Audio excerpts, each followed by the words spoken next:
Hoje, então, nós vamos para o capítulo 9 do livro de Neemias. Se você quiser acessar aí a sua Bíblia pelo celular, abrir na sua Bíblia, pode ficar à vontade. Que esse é o texto. A gente não vai ler o capítulo inteiro, porque é muita coisa, tem muita informação nesse capítulo. Mas eu queria que a gente pudesse ler algumas partes, e vai ser bem importante para nós como igreja hoje. E hoje eu quero falar aqui sobre arrependimento, quebrantamento, confissão de pecados, como é que isso funciona, e o reavivamento. Que coisas que são essas? Então, eu queria que a gente pudesse falar aqui sobre essas coisas. Mas eu confesso aqui, queridos, hoje em dia, por exemplo, falar sobre confissão de pecados, falar sobre arrependimento tem virado tabu para muitas pessoas. Por quê? Porque muitas pessoas hoje têm vivido do jeito que elas querem viver. Então, quando você diz, olha, talvez esse caminho que você está levando, talvez esse caminho que você está seguindo, está errado. Mas como você vai poder dizer isso para uma pessoa que não tem a ideia de que aquilo é errado e que vive a sua própria sorte, vive o seu próprio princípio, vive a sua própria vontade? Então isso tem virado tabu. Mas nós aqui na igreja, a gente não abre mão disso. Porque a palavra de Deus é fiel, a palavra de Deus é clara, e a gente prega o que a palavra de Deus diz para que a gente possa falar. Por exemplo, Jesus chamou a gente para ser diferente. Jesus chamou a gente para não ser igual às pessoas que não vivem o que a palavra de Deus diz. E quem sabe hoje é uma oportunidade para você ouvir do que Jesus tem para te falar. Os grandes reavivamentos da história, até coloquei aqui, pode passar aí, por favor. Eles foram trazidos, eles foram produzidos, eles aconteceram por dois fatores, como tá ali, se vocês quiserem acompanhar. Pela leitura da palavra de Deus e pela oração. Sem esses reavivamentos, eles não funcionam. Quem vai dizer isso é o Hernandes Dias Lopes, que é um pastor que eu gosto bastante.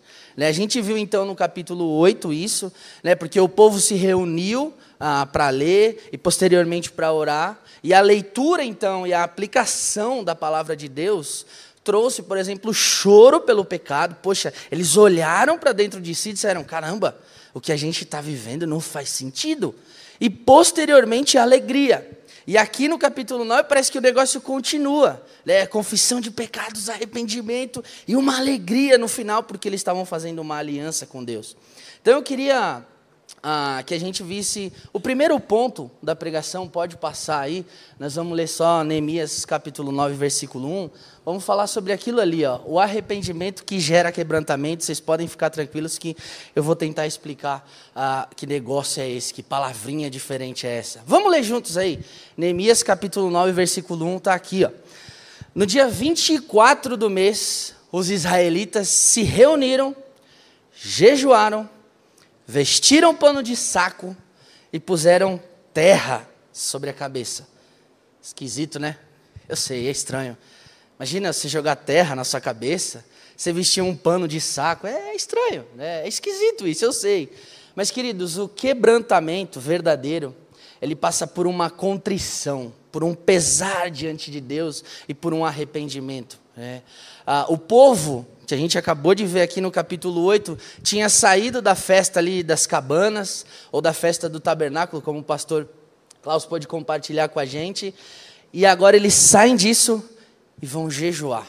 Eu não sei se vocês sabem o que é jejuar, mas jejuar é se abster de alimentos na maioria das vezes. Eles se abstiveram então de comida para se voltar a Deus. O jejum do povo aqui mostra para a gente como que era o estado em que eles estavam vivendo. Diante do confronto da palavra, a palavra sendo pregada a eles, eles olharam para si mesmos, porque estavam perto da luz e conseguiram enxergar as imperfeições. Quanto mais a gente está perto da luz, mais os problemas aparecem. Quem aqui ficou sem luz essa semana, depois do vendaval? Você está entendendo o que eu estou falando? Você conseguiu enxergar alguma coisa na tua casa? A não ser com a vela, com a luz do celular e tudo mais. Então, queridos, o que eu estou querendo dizer aqui é que quanto mais a gente se achega perto de Deus, mais Ele mostra o que há de errado em nós, através da palavra. E é por isso que o povo jejua, o povo se abstém de alimentos para conseguir se achegar mais até o Senhor. Eles se consideravam aqui, queridos, tão pobres diante de Deus, que eles não comiam, né, deixaram de comer ali por alguns instantes, e é possível que eles estavam querendo dizer o seguinte: olha, a gente está tão preocupado com o nosso pecado, a gente está tão preocupado com a vida que a gente está vivendo, e que a vida que a gente está levando depois do que a gente ouviu, que a comida parece não ter tanta importância. Somente buscar o Senhor é importante nesse momento. Ou ainda, quem sabe, eles podiam estar pensando, né, no seguinte: olha, a gente está tão preocupado com os nossos pecados, com a forma como a gente está vivendo, que os confortos normais da vida, eles não são importantes. O que é importante agora é eu me achegar até o Senhor para transformar a minha vida através do arrependimento. Eles estavam buscando o Senhor enquanto se podia achar, como diz Isaías. Eles estavam clamando a Deus enquanto se podia clamar. E todos ali, além de jejuar, eles se cobriram com pano de saco, como eu disse aqui, e jogavam terra na cabeça. E aí, qual que é a ideia? O pano de saco, né, e o saco e as poeiras que eles jogavam ali na cabeça, no Antigo Testamento, basicamente eles simbolizavam algo no sentido de uma degradação muito grande, um luto muito grande, ou um arrependimento. Então, nesse caso aqui, o povo estava olhando para si, vendo o quão degradante era a situação, e eles se vestiam de pano de saco, era feito de pele de bode, era uma coisa bem cômoda, né? E estavam dizendo ao Senhor: olha, isso aqui é para mostrar para mim mesmo o quão afastado eu estou de Ti, Senhor. Mas através da leitura da palavra, da leitura da lei, que eles leram no capítulo 8, e agora no capítulo 9, eles começam a enxergar as coisas um pouco diferentes, né? A cinza na cabeça, você já pensou em jogar cinza na cabeça ou terra na cabeça? Era uma questão bem interessante aqui. E o Hernandes, ele continua dizendo, que eu acho muito legal essa frase, ele diz que o símbolo de contrição, né, do arrependimento profundo, é o quebrantamento, que é quando você se coloca diante do Senhor, reconhecendo tudo que você é, no caso, pecador. E esse primeiro ponto, então, o povo pode mostrar para a gente. Pode voltar no primeiro, obrigado. O que realmente é se arrepender. É quando você olha para si mesmo, através do que a Bíblia te mostra, através do que a palavra te mostra, e não continua praticando as mesmas coisas, né? Por exemplo, quando foi a última vez que você chorou diante de Deus? Quando foi a última vez que você se ajoelhou diante de Deus e falou: Deus, sozinho não dá, eu preciso de Ti? Quando foi a última vez? Eu pergunto isso, queridos, porque a gente não tem como adorar ao Senhor, adorar a esse Rei, sem antes a gente contemplar a triste realidade do nosso pecado. Não tem como, não funciona uma coisa com a outra. A gente não pode viver ao lado de Deus sem antes a gente lamentar os nossos erros e confessá-los diante de Deus.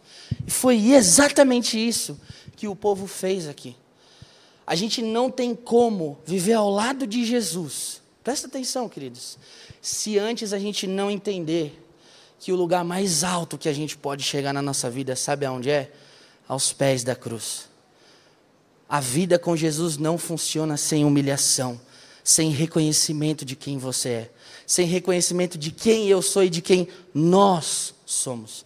E Ele convida a gente a fazer isso, né? A vida com Jesus é uma chamada constante, queridos, ao arrependimento, a busca pela santidade, como diz o texto de Hebreus. Não precisa abrir. O capítulo 12, versículo 14, diz o seguinte: olha, esforcem-se para viver em paz, né, com todos e para serem santos. E aí o finzinho do texto diz o quê? Sem santidade ninguém verá ao Senhor, né? Um dia você quer ver o Senhor de perto, assim, ser recebido e dizer: olha, servo bom e fiel, pode entrar, o céu é o teu lugar. Você quer viver isso? Então, viva uma vida aqui enquanto você está vivo, de arrependimento, de quebrantamento, que é quando você se joga diante do Senhor. E certamente um dia, reconhecendo quem Jesus é, você vai poder viver ao lado dele. Amém, gente? Pode passar, por favor. Vamos ler Neemias 9:2, né? Vai trabalhar a ideia de uma vida de santidade e a confissão de pecados. Eu vou falar bastante sobre pecado hoje, é bem legal, né? Não fazer, É legal falar sobre. Neemias capítulo 9, versículo 2 diz o seguinte: os que eram de descendência israelita tinham se separado de todos os estrangeiros, levantaram-se nos seus lugares, confessaram seus pecados e a maldade dos seus antepassados. Estou falando aqui sobre santidade, talvez essa seja uma palavra difícil, uma palavra diferente. Mas a ideia de santidade é quando eu me separo para Deus. A raiz da palavra, o original dessa palavrinha santidade, significa literalmente separação. É literalmente o Senhor nos separar, para que nós possamos viver de forma diferente. E o quebrantamento, então, queridos, como eu já falei, ele passa por uma separação de tudo o que Deus condena, e foi exatamente isso o que o povo fez e buscou viver em obediência. O povo tomou a decisão de deixar todos aqueles que não eram da linhagem deles, de deixar de lado todos aqueles que afastavam eles de Deus, para fazer, sabe o quê? Se consagrar ao Senhor. Dizer, olha, eu sou teu, eu não me importo mais com aquelas pessoas que me afastavam de ti. Agora eu sou só teu. Aquelas pessoas não tinham a mesma fé e o mesmo Deus, do que os israelitas. É por isso justamente que eles, como diz o texto ali, tinham se separado de todas as pessoas, de todos os estrangeiros. E eu vou falar aqui, gente, algo que talvez doa em nós e principalmente em mim. Biblicamente, queridos, não é o Lucas que está dizendo, é a palavra de Deus. Biblicamente, é impossível, presta atenção, impossível existir comunhão com aqueles que estão fora da verdade. A palavra de Deus é clara quando trabalha essa ideia. O problema aqui não era racial, não era de estado, de país, não. O problema aqui era a questão da fé. Não é a mesma fé que a minha, eu vou me separar, porque é muito possível que se eu me misturar, eu vou viver distante do Senhor. Mas eu preciso viver uma vida de santidade e confessar os pecados constantemente. Unir-se então aos povos era basicamente romper com a fé. Abandonar tudo isso. Como o pastor Klaus falou aqui na semana passada, no capítulo 8, o povo, por exemplo, não levou mais adiante a questão de casamentos mistos e tudo mais. Isso aqui era algo bem importante, bem grave. E além também dessa separação, aqui nesse versículo, ele fala especificamente também sobre confissão de pecados. E justamente isso porque o povo precisava se separar. Então, antes eles não estavam separados, mas agora eles confessam, se arrependem diante do Senhor e vivem uma vida tranquila, eu poderia dizer assim. E tem uma coisa interessante ali, que ele vai dizer, o finzinho, eles levantaram dos seus lugares, confessaram seus pecados e a maldade dos seus antepassados. Presta atenção aqui. Confissão de pecados é o maior sinal de arrependimento. E isso aqui, queridos, está escrito no livro de Provérbios, no capítulo 28, versículo 13, que diz que quem esconde os seus pecados, não prospera, não vai para frente, não anda. É como se estivesse andando em cima de uma esteira e não sai do lugar. Mas o texto continua. Quem confessa os seus pecados e abandona, encontra misericórdia. É isso, queridos, que a palavra de Deus diz. E uma observação importante é que a confissão de pecados dos pais ou dos antepassados, algumas versões vai dizer pai, outras vão dizer antepassados. O texto não quer dizer que se eu orar pelo meu pai, ele vai ser perdoado. Não é isso. A ideia aqui é que aquelas pessoas estavam reconhecendo o que os pais tinham feito e não queriam mais repetir a mesma coisa que os pais estavam fazendo. Então você não é refém do que os seus pais um dia fizeram lá atrás. Se alguém algum dia disse que hoje você sofre porque o seu pai, a sua mãe e a sua avó, alguém lá atrás errou, isso não é bíblico, queridos. Não é bíblico. Não existe maldição hereditária. Olha, você está sofrendo hoje porque um dia o seu pai... Não, queridos, isso não existe. Jesus nunca falou sobre isso. A Bíblia nunca falou sobre isso. A palavra de Deus é clara quando trabalha a ideia de que a gente aprende sim com os erros dos nossos pais. E muitas vezes as pessoas até ficam reféns do que os pais vivem. Porque, por exemplo, a gente tem um amigo, eu e a Paula, que um dia disse o seguinte: eu acho que eu estou fadado a ser exatamente igual ao meu pai. Eu não vou estudar numa faculdade, eu não sei nem ler direito, eu não sei nem escrever. Eu acho que eu tenho que trabalhar a minha vida inteira ganhando pouquinho, porque o meu pai foi assim, o meu avô foi assim. Queridos, a Bíblia nunca falou sobre isso. E a gente pôde conversar com esse rapaz, graças a Deus ele entendeu biblicamente e está indo atrás, está tentando estudar, está tentando fazer as coisas para mostrar que apesar da gente orar, no sentido de que aquilo é uma exortação para a minha vida, eu não sou refém disso. Amém, queridos? Jesus, na cruz, derrubou toda a escravidão, todo o jugo do pecado. Você não é refém do seu passado e nem muito menos refém do passado do seu pai, da sua mãe, do seu avô, do seu titio, de todo mundo. Tá bom, queridos? Eu preciso falar isso porque isso é muito importante. Jesus já libertou a gente disso. Vamos seguir. Passa aí, por favor. Os passadores oficiais. Neemias capítulo 9, versículo 3. Vocês podem ficar em paz que a gente não vai ler os 38 versículos, tá bom? A não ser que vocês queiram. Podemos? Aqui nós vamos ver agora exatamente um pouquinho disso que eu acabei brincando aqui. O confronto, o confrontamento e o prazer pela palavra. Diz o seguinte em Neemias 9, 3.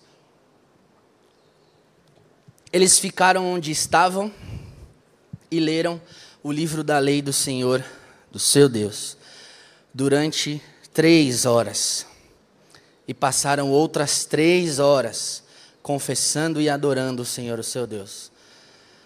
Agora são 11. A ideia, basicamente, queria dizer, a gente sair daqui, meio-dia, 1h, 2h da tarde, e eu ficar 3 horas lendo sem parar a Bíblia. Vocês topam? Levanta a mão aí quem topa. Opa, só 2 pessoas, amém. Hoje vocês têm um presente garantido. No final do culto eu dou um abraço em vocês, tá? Queridos, quando a palavra de Deus é lida, quando a palavra de Deus é aplicada e explicada, os corações se derretem. Não tem como ficar do mesmo jeito. Não dá. Não dá. A palavra de Deus é clara. Ou pelo menos essa deveria ser a ideia, né? Porque ela gera confrontamento e ao mesmo tempo gera prazer no nosso coração. E a gente precisa resgatar então a supremacia das Escrituras, porque é isso aqui que nós chamamos de Bíblia, que move os nossos passos, que move a nossa existência, que move a nossa vida. É só por isso e para isso e através disso. Isso aqui é aquele manualzinho que vem junto com a televisão nova que a gente compra, que ninguém usa o manual. A gente liga lá e só vai, e fica bravo porque não sabe, mas está um manual ali. É exatamente a Bíblia. Esse é o manual, né? Ela deve ser a nossa primazia aqui na pregação. Se algum dia, pastor Lucas, pastor Klaus, pastor Shade, presbítero Cláudio, presbítero Arthur, pregarem qualquer outra coisa que não esteja aqui, sintam-se super à vontade, queridos, de dizer, olha, o que você pregou não é bíblico. O que você pregou não é palavra de Deus. Por favor, vai estudar um pouco mais, seu cabra abençoado. Sintam-se à vontade, queridos. A Bíblia deve ser pregada a fim de que a gente possa ser confrontado. Confrontado. Vejam o que Romanos 1,16 diz. Abram aí comigo. Vai falar um pouco sobre o que é a palavra de Deus.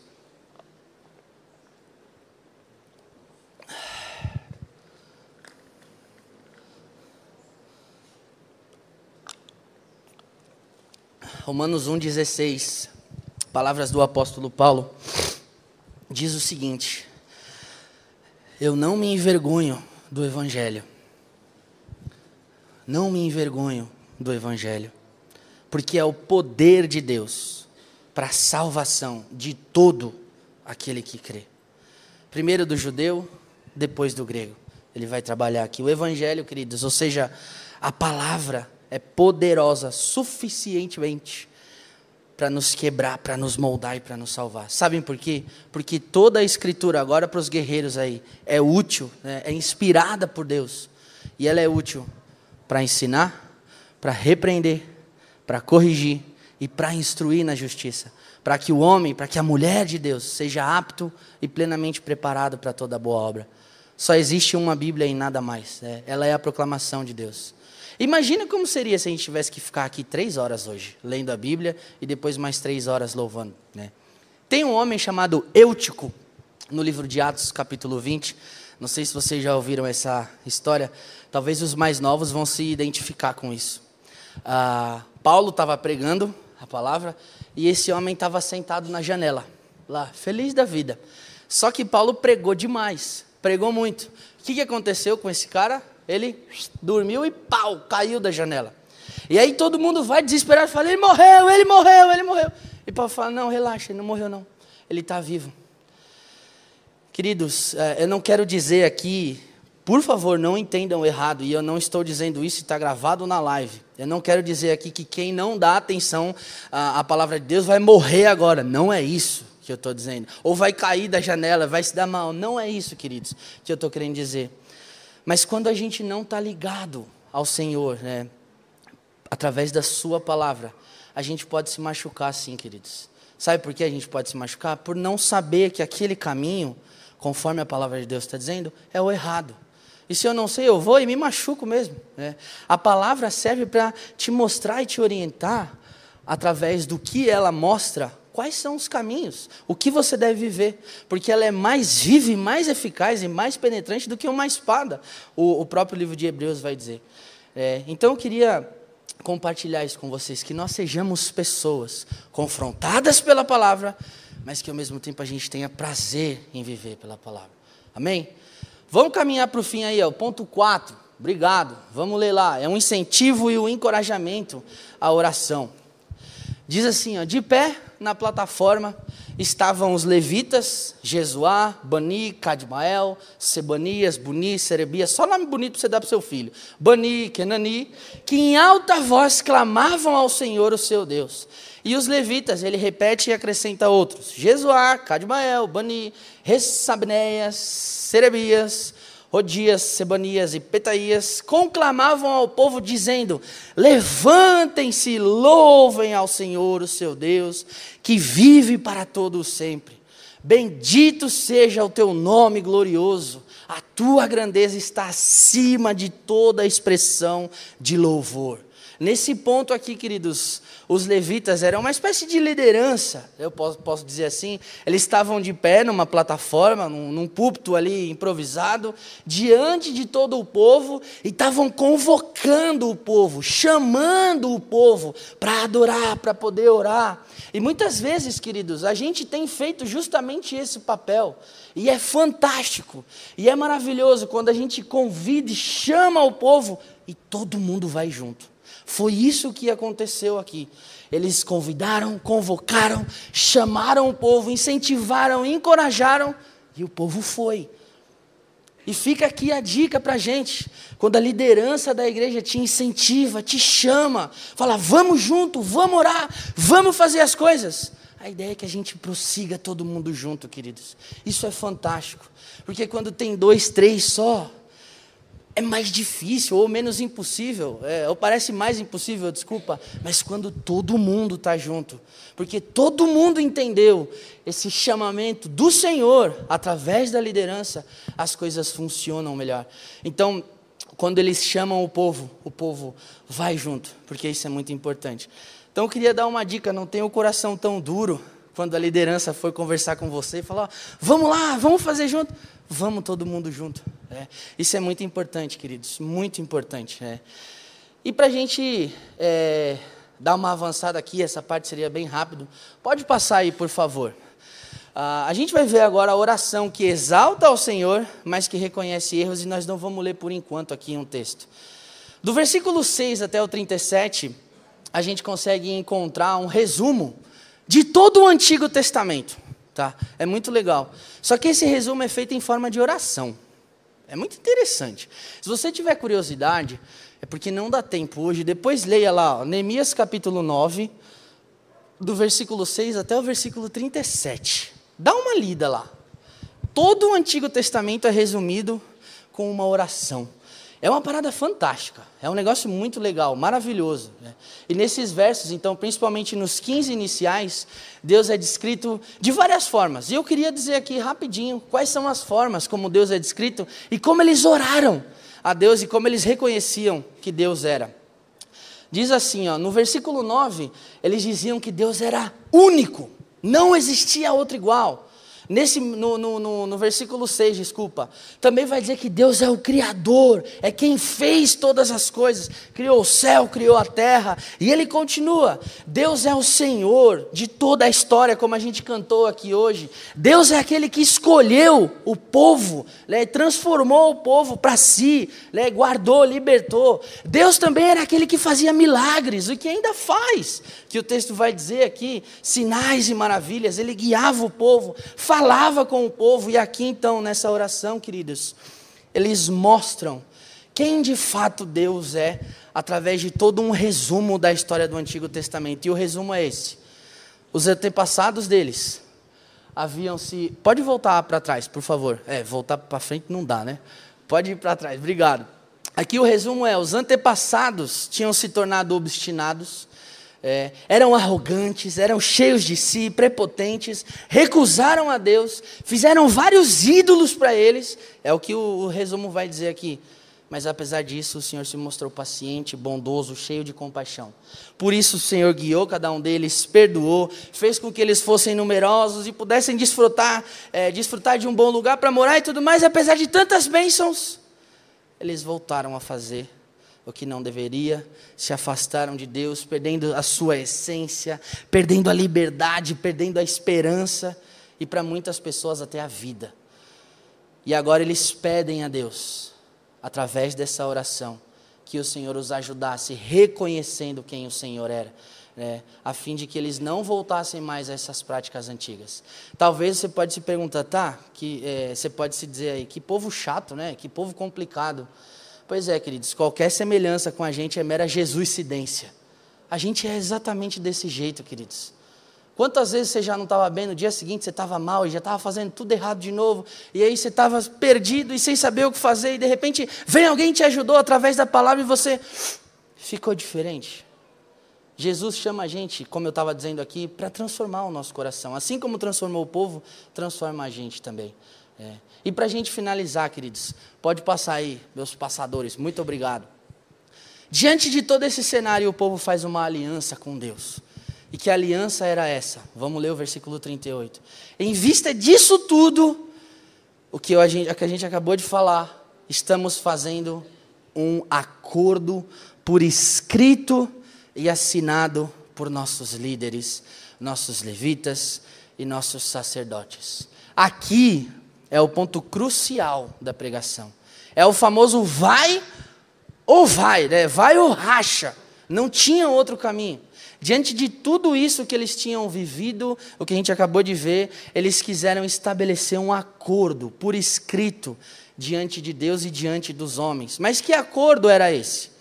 Eu vou invadir um pouquinho aqui o texto da semana que vem, com a permissão do pastor Shade, que vai compartilhar a palavra. Neemias 10, 29, não precisa abrir.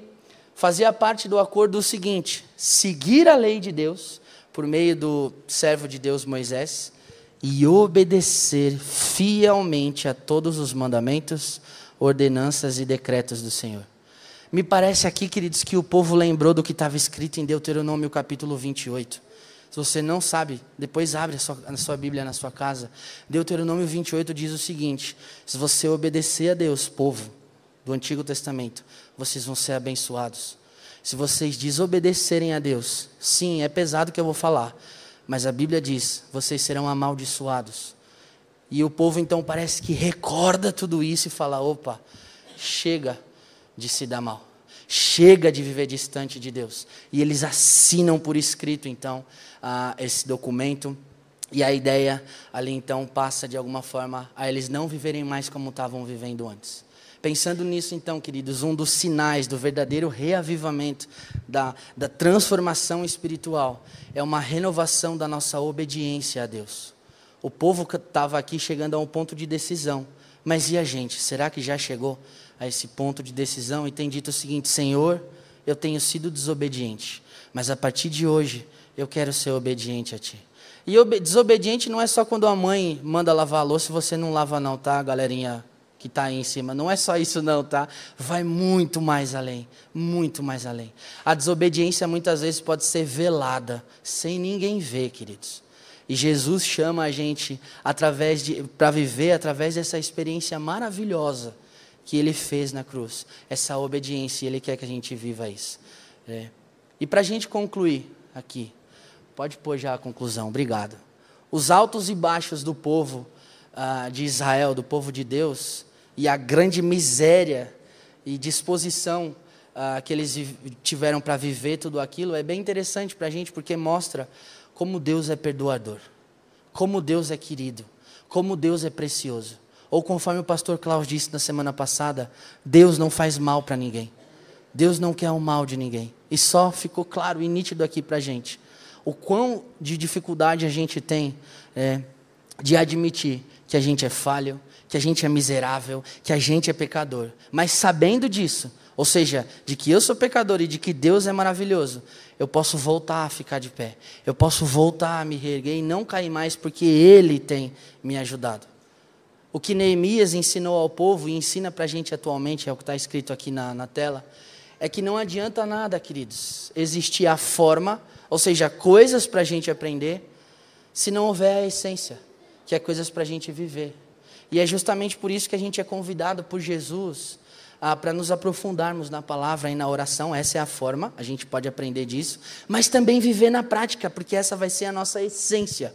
Isso é quem eu sou a partir de agora, Porque os ensinamentos de Jesus são dia após dia, o reino dele é constante, é movimento, a gente precisa estar respirando isso intensamente sem parar, não dá para parar. Lucas 9:23, está bem ali embaixo, vai dizer, o chamamento de Jesus, o chamado de Jesus continua o mesmo, está lá, bem nas 3 linhas de baixo, lá na pontinha, Jesus dizia a todos, se alguém quiser me acompanhar, você tem que fazer 3 coisas. A primeira, negue-se a si mesmo, tome diariamente a sua cruz e siga-me. É isso que um discípulo faz. Segue Jesus. Você está disposto a isso? Amém. Amém. Se você está disposto a isso, queridos, eu espero que em nome de Jesus, hoje, seja um dia propício para a gente fazer uma aliança com Deus. Eu queria que vocês fechassem os olhos agora. Queria que em nome de Jesus todo mundo ficasse com os olhos fechados. Porque eu queria fazer 2 perguntas importantes e talvez pessoas estiverem com os olhos abertos, você não vai querer responder. A primeira pergunta que eu quero fazer é para fechar os olhos, hein, criançada? Existe alguém aqui hoje, queridos, que ainda não tem vivido a vida com Jesus, mas que diante de tudo que ouviu, diante de tudo que foi falado aqui, queria firmar uma aliança com o Senhor Jesus? Se existe alguém aqui, pode fazer um sinal aí com a sua mão. Ninguém vai ver, ninguém vai falar nada. Amém. Ninguém vai te julgar e vai falar, você levantou? Não, está tudo bem. Quem sabe você está dizendo assim, Deus, sozinho não dá mais, sozinho eu não consigo mais, eu não quero mais, eu preciso do Senhor. Você pode orar comigo. E a segunda pergunta é, existe alguém aqui hoje que um dia já viveu intensamente com o Senhor, que um dia aceitou Jesus como Senhor e Salvador, mas que por algum motivo não tem vivido mais tudo isso, e gostaria de renovar aqui agora os votos com o Senhor? Se você quiser, você pode fazer um sinal, se não quiser fazer o sinal também, amém, a gente pode orar por você. Queria orar, queridos, para que em nome de Jesus o Senhor te ajude, caso você queira fazer uma aliança hoje, ou caso você queira renovar uma aliança. Eu vou orar. Senhor, em nome de Jesus, eu te louvo porque a Tua palavra é viva, a Tua palavra é eficaz, a Tua palavra é mais penetrante do que uma espada extremamente afiada, como está escrito aqui na Bíblia, Deus. E eu oro para que em nome de Jesus a Tua palavra seja uma das coisas mais importantes que a gente tem no nosso dia a dia, juntamente da oração, Deus. Porque uma vez um professor meu da faculdade me falou algo que me marcou muito, e a frase que ele disse era, quer falar com Deus? Ora. Quer ouvir de Deus? Além de orar, leia a palavra. Tudo o que nós precisamos, Deus, para viver os nossos dias que nos restam aqui na terra, estão descritos aqui na Tua palavra. Então que em nome de Jesus, a gente tome a consciência, que tenhamos a consciência da importância da Tua palavra e da oração, Deus. As pessoas que levantaram as mãos aqui, Deus, primeiramente, na verdade, aquelas que disseram que querem fazer uma aliança contigo, Deus, que assim aconteça. Que em nome de Jesus, Deus, o Senhor mostre a cada uma dessas pessoas o quão pecadoras elas são, porque afinal de contas todos nós somos. E a tua palavra é clara quando diz em Romanos que todos pecaram e estão afastados da tua glória, e por isso o salário é a morte. Que em nome de Jesus o Senhor traga agora, Deus, um renovo espiritual na vida dessa pessoa. Que em nome de Jesus essa pessoa, Deus, possa sair daqui com a plena convicção de que através dessa aliança feita, desse pacto estabelecido contigo, o céu está garantido para ela, Deus. Por favor, que em nome de Jesus isso possa ter acontecido aqui hoje, Deus. E eu oro também, Deus, por aquelas pessoas que puderam sinalizar, e também as que não quiseram, de alguma forma, por ter vergonha e tudo mais, o Senhor conhece o coração.